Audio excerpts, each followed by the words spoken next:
Bonjour, je suis Armelle Herboviri, je suis sophrologue à Lorient-Monistrol. J'ai le plaisir de recevoir pour la deuxième fois Pascal Piquet, qui cette fois-ci va nous parler de son 4e livre, La jungle des comportements humains. Pour en sortir, suivez le guide. Le guide, c'est toi, Pascal? C'est moi, comme d'habitude, pour sortir de la jungle, que ce soit dans le syndrome de Tarzan ou dans la jungle des comportements humains. Ce livre vous expliquera déjà comment faire face aux comportements humains, parce que souvent, quand on parle de comportements humains, ce sont des comportements toxiques.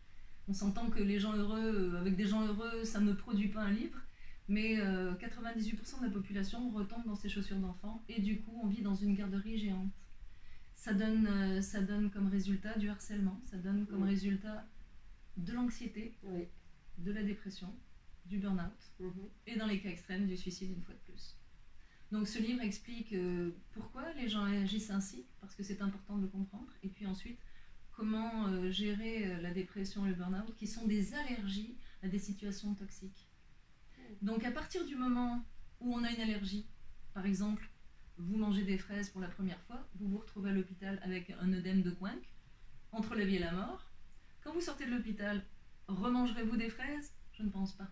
Non. Pourtant, quand vous faites un burn-out ou une dépression, vous allez vous retirer, on va être en arrêt de travail, on va prendre parfois de la médication. Et qu'est-ce qu'on fait? On retourne dans l'environnement toxique. Donc, ces problématiques-là, dépression ou burn-out, sont des allergies à un environnement toxique. Alors, je sais que tu vas me demander quelles sont les clés pour en sortir. Voilà, c'est ça. Je lis dans tes pensées. Donc, les clés pour en sortir, eh bien, c'est de modifier cet environnement. Parce que cette allergie-là est provoquée par quelque chose qui détruit. À partir de là, il faut le changer. Exactement. Donc toujours faire la même chose qui ne produit rien et en attendre un résultat différent, comme disait Einstein, c'est de la pure folie. Tout à fait. Belle conclusion une fois de plus, Pascal. Merci beaucoup. Merci Armelle. À bientôt.